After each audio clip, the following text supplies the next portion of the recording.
As you come up to 10, that is their god. That is 10. That is the hermaphrodite.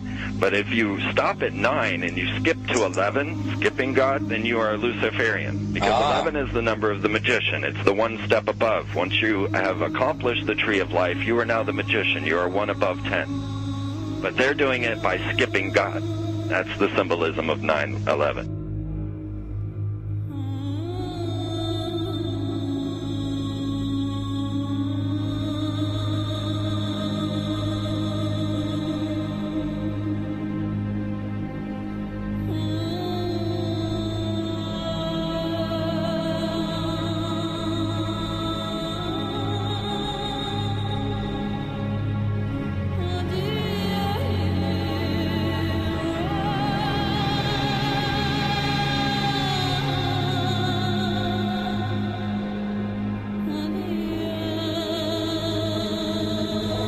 It is a big idea, a new world order. We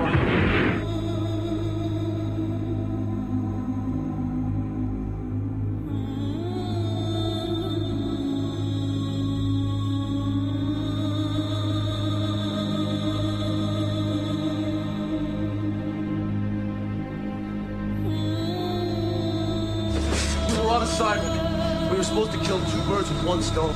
In Fight Club, Project Mayhem destroys a giant bronze spherical sculpture. This seems an obvious reference to the sphere at the World Trade Center complex. Trust me, everything's gonna be fine. In a pivotal scene reminiscent of 9/11, we see the destruction of skyscrapers and the change of a skyline. Second anniversary of the 9/11 attack on the World Trade Center, George Bush asked for an $87 billion increase in military spending.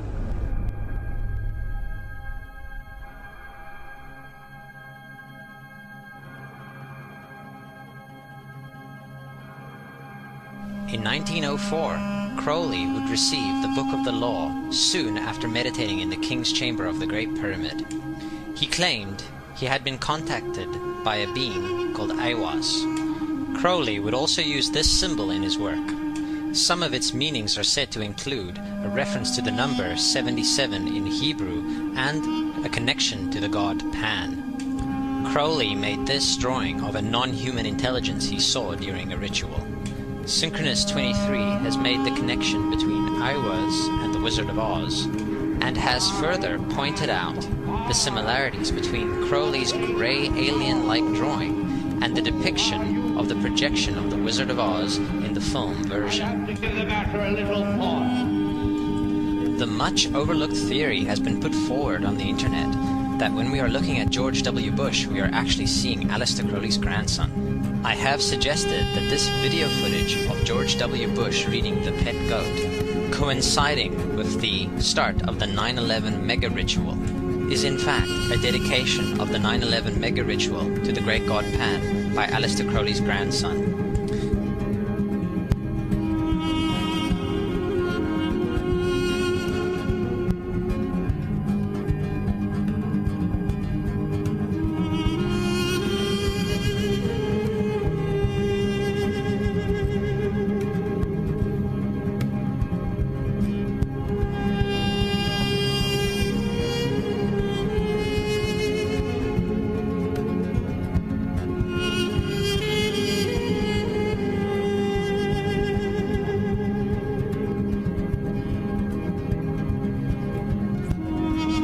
Things get a little weird.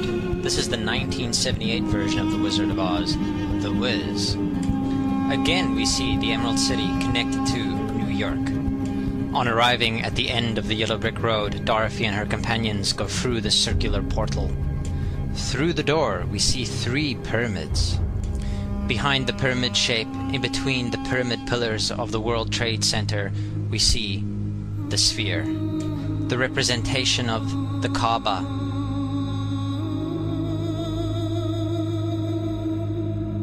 The inhabitants of Oz dance around the sphere in ritualistic fashion. Fashioned in giant letters over the dome of the sphere, we see the word Oz. Oz, symbols of Pan and Aiwass, seen smack at the heart where the new Aeon was ushered in. and where the Stargate was opened.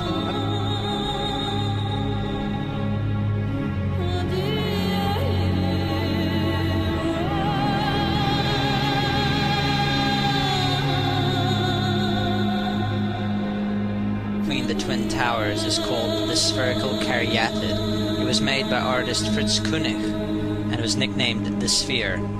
We see that Koenig made this thing in Bavaria, the same place where the Illuminati was founded.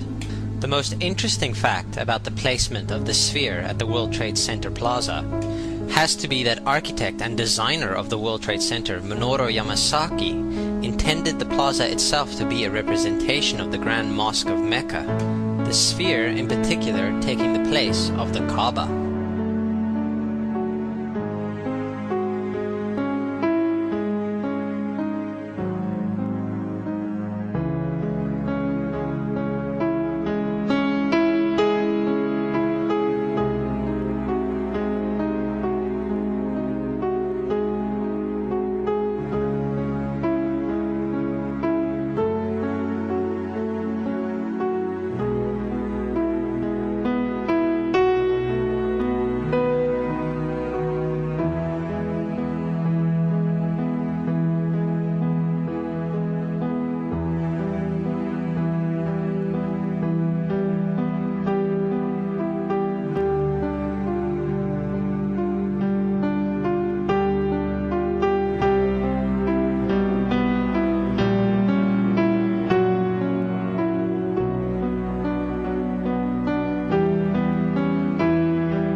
So, my friends, it's time you start placing your faith and your dedication to the one and only God, the everlasting creator of everything on earth and in the universe. He is greater than anything our minds can comprehend. Do you know how many times Muslims are required to circle the Kaaba when they visit it? 7 times, each counterclockwise.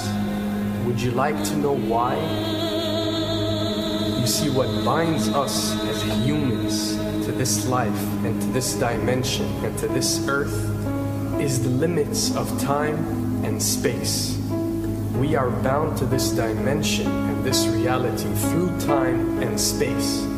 Hence, if one wants to leave this dimension or leave this reality, he needs to break away from time and space. So when you visit the Kaaba and you rotate counterclockwise, what is this practice actually doing? It is literally helping you elevate your soul and elevating yourself to break away from time and space so you can touch something so unique and so beautiful and so powerful that it changes your life forever. And if you don't believe me, ask anyone who has visited the Kaaba how he or she felt or how their lives have changed ever since.